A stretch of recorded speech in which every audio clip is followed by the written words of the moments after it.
Welcome to HealthStream. If you're looking for the best science-backed health insights delivered straight to your ears, hit that subscribe button. You won't regret it. Today we're diving deep into a world we all know too well, colds and flu. It's amazing how our immune system works tirelessly behind the scenes. Yeah. It's a complex system we often take for granted until we're feeling under the weather. Absolutely. And speaking of feeling under the weather, one thing that really surprised me is that the common cold isn't caused by just one virus. Right. It's actually a whole army of over 160 different rhinoviruses. Wow. This makes finding a single cure incredibly challenging, which explains why we haven't cracked that code yet. That's right. And this diversity of rhinoviruses also explains why we can get multiple colds in a year. Oh. Even if your body develops immunity to one type, another one can still sneak past your defenses. So it's like a constant arms race between our immune system and these ever-evolving viruses. Exactly. It's a fascinating dance between our bodies and these microscopic invaders. Now let's talk about the flu, which thankfully has fewer variations than the common cold. Right. This is why we can get those yearly flu shots targeting specific strains. While flu shots can be a valuable tool, it's important to remember that they only protect against the specific strains included in the vaccine. Okay. So while a flu shot might reduce your chances of getting that particular strain by 40–60%, it won't protect you against other flu variations or the common cold. This highlights the importance of understanding how these viruses work and spread. For example, one common myth is that cold weather actually causes colds. But it's not the temperature itself that makes us sick. It's those tiny virus particles spreading like invisible ninjas. Think about it. These virus particles are incredibly small, only about 5 microns. To put that in perspective, the edge of a credit card is about 200 microns thick. Oh, wow. That means these viruses are over 40 times smaller. They can easily travel through the air in sneezes or linger on surfaces for hours just waiting for an opportunity to invade. It's amazing how something so tiny can cause so much trouble. And speaking of misconceptions, another one is that you're not contagious anymore once you start feeling better. But the truth is, you're actually most contagious when you're feeling the worst. Exactly. Even as you're recovering and symptoms start to subside, you can still spread the virus. So it's crucial to stay mindful of this and take precautions to protect others, even when you're on the mend. It's like those viruses are masters of disguise lurking even when you think they're gone. But luckily, our bodies have an incredible defense system to fight back our immune system. It's a multi-layered fortress that's constantly on guard protecting us from these invaders. It really is an amazing system. We can think of it as having 3 main lines of defense. Okay. The first line of defense is like the castle walls our skin and the mucous membranes in our nose and eyes. They act as physical barriers, blocking those pesky viruses from entering our bodies. So they're working even when we don't realize it. And they're constantly at work, even when we're not aware of it. For example, have you ever noticed those little eye boogers we sometimes wake up with? Oh, absolutely. I always wondered what those were. Those are actually the remnants of battles won. Your body is constantly fighting off invaders even as you sleep. That mucus traps those viruses and other particles, preventing them from reaching your delicate tissues. It's incredible how our bodies are working to protect us even when we're completely oblivious. Exactly. It's a testament to the power and efficiency of our immune system. Now, what happens if those viruses manage to breach the first line of defense? That's where our second line of defense comes in, the innate immune system. Think of the innate immune system as the rapid response team. It's a non-specific defense mechanism, meaning it attacks any foreign invader that enters the body regardless of what it is. Okay. It's responsible for the inflammation we experience when we get sick, like swelling, redness, and heat. So inflammation is actually a good sign in this context. Exactly. Inflammation often gets a bad rap. But in this case, it's a sign that your immune system is actively fighting off those invaders. Interesting. It's like sending in the troops to battle those viruses. It's a powerful reminder that our bodies are constantly working to keep us healthy. But what happens when those first 2 lines of defense aren't enough? That's where the third line of defense comes into play, the adaptive immune system. Okay. This is the smart system that develops a targeted response to specific invaders. It's like having a team of highly trained specialists who know exactly how to defeat the enemy. This is where things get really interesting. Tell us more about how this adaptive immune system works. The adaptive immune system creates these incredible proteins called antibodies. Antibodies are like custom-designed weapons that perfectly match the shape of a specific virus, like a key fitting into a lock. Once those antibodies lock onto a virus, they neutralize it, preventing it from infecting your It's cells. like having a personalized defense system that remembers past battles and is ready to fight back even more effectively next time. You got it. And that's why after you've been exposed to a particular virus, you often develop immunity to it. Your body remembers how to fight it off, so the next time you encounter it, your immune system is ready to go. This is all fascinating, but Yeah. there's one point you mentioned earlier that really stuck with me, touching our eyes. Ah, yes. This is where things get surprisingly personal. Hmm. We touch our eyes way more than we realize, especially after shaking hands or touching surfaces in public places. It's almost an unconscious habit, Hmm. but it creates a direct pathway for those viruses to enter our bodies. So we're basically hand-delivering those viruses to the perfect entry point. You could say that.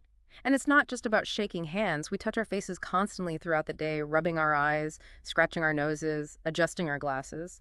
And each time we do, we're potentially transferring those microscopic invaders from our hands to our mucous membranes. It's a sobering thought. Yeah.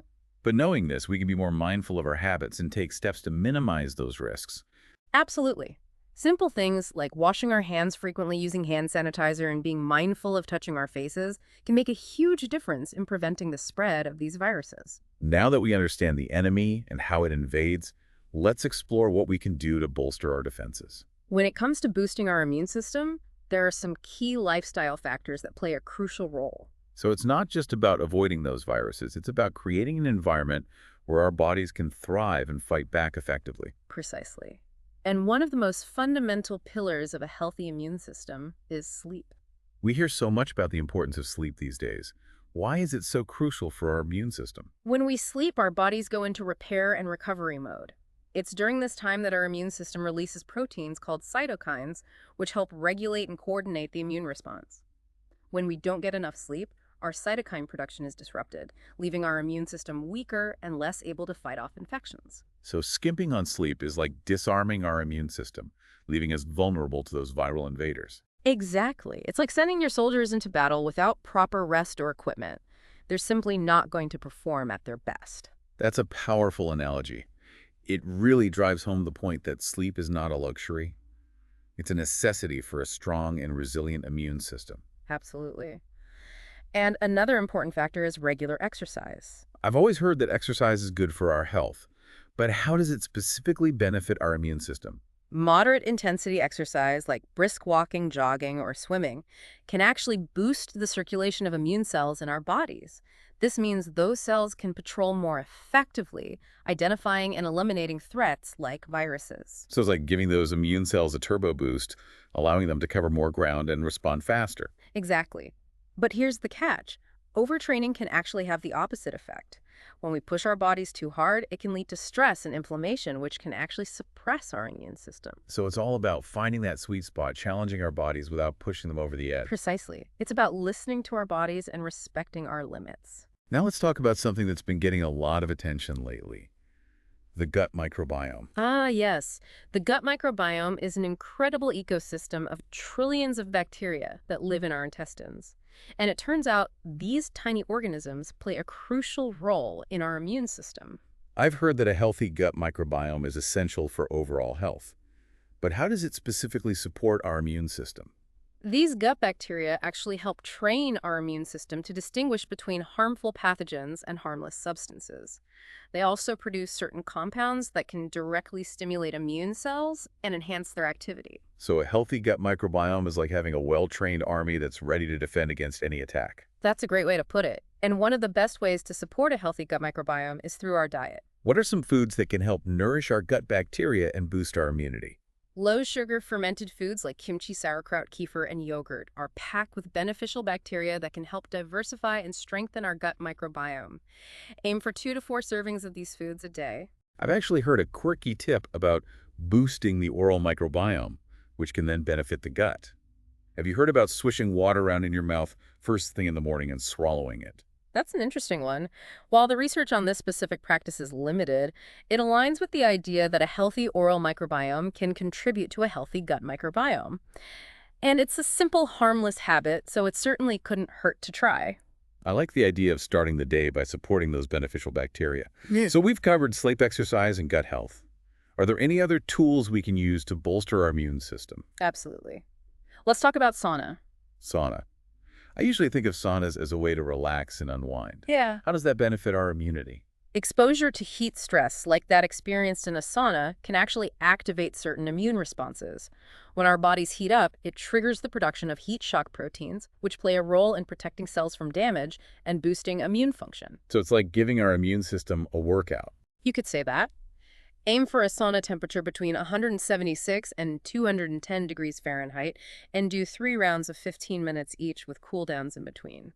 That sounds intense, but I can see how it could be a beneficial way to challenge our bodies and activate those immune responses. And let's not forget about certain supplements that can lend a helping hand. This is always a hot topic. Which supplements have shown promise in supporting immune function? Zinc is a mineral that plays a key role in immune function. Studies have shown that taking high doses of zinc, around 100 milligrams or more, can significantly reduce the duration of a cold. Wow, that's impressive. Are there any caveats to taking zinc supplements? It's important to take zinc with food to avoid any stomach upset, and it's always best to consult with a healthcare professional before starting any new supplement regimen, especially at high doses. Good point. Always better to err on the side of caution and get personalized advice. What other supplements are worth considering? N-acetylcysteine, or NAC, is a lesser-known supplement that's a precursor to glutathione, a powerful antioxidant produced by our bodies. So it's like providing the building blocks for our body's master defender against oxidative stress. Exactly. NAC has been shown to help clear congestion, and some early studies suggest it might even have antiviral properties, potentially helping to prevent colds. More research is needed, but it's definitely a supplement to watch. This deep dive has been packed with information. We've covered so much ground, from understanding the viruses themselves to exploring a range of strategies for boosting our immune system. It's been a fascinating journey exploring the intricate workings of our bodies and the powerful tools we have at our disposal to stay healthy. Now I want to hear from our listeners. What are your key takeaways? What strategies are you going to implement to bolster your immune system? Share your thoughts in the comments below. And here's something to ponder as we wrap up. We've talked a lot about how to prevent and fight off these common illnesses, but what if we could take it a step further? Could paying attention to those subtle early signs of illness, maybe a dip in energy or a change in mood, help us intervene even earlier and potentially avoid getting sick altogether? That's a fascinating question to consider. It's like tuning into our body's whispers before they become shouts. It really is. Instead of just reacting to symptoms when we're already feeling sick, what if we could anticipate those shifts and take proactive steps to support our bodies? It's like a whole new level of health awareness. It's about recognizing those subtle signals our bodies send us and understanding what they might mean.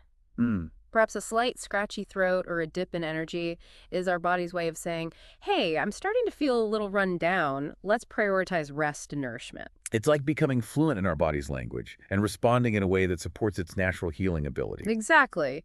It's a shift from reacting to illness to proactively nurturing well-being. Now, before we wrap up, I want to touch on something many listeners are curious about. Okay. We've talked about science-backed strategies like sleep, exercise, and nutrition. But what about all those other remedies we hear about? Garlic, elderberry, ginger, do any of those actually work? While some of these traditional remedies have been used for centuries and hold cultural significance, the scientific evidence supporting their effectiveness against colds and flu is often limited or mixed. So it's not necessarily a case of them being ineffective, but rather a lack of robust scientific evidence to confirm their benefits. Exactly. For example, garlic has antimicrobial properties, but studies on its ability to prevent or treat colds have produced inconclusive results. Interesting. Similarly, elderberry has shown some potential in lab studies suggesting it may have antiviral properties and possibly reduce the duration of cold symptoms. However, more research, particularly in humans, is needed to confirm these findings. It sounds like while these remedies might offer some benefits, we shouldn't rely on them solely as our primary defense against colds and flus. Sticking with those science-backed strategies we discussed, prioritizing sleep, exercise, nutrition, and targeted interventions when needed seems to be the most reliable approach. Absolutely. It's about making informed choices based on the best available evidence. And remember, our understanding of health and the human body is constantly evolving. Right. What we know today might change tomorrow as new research emerges. That's why it's so important to stay curious, keep learning, and adapt our approaches as needed.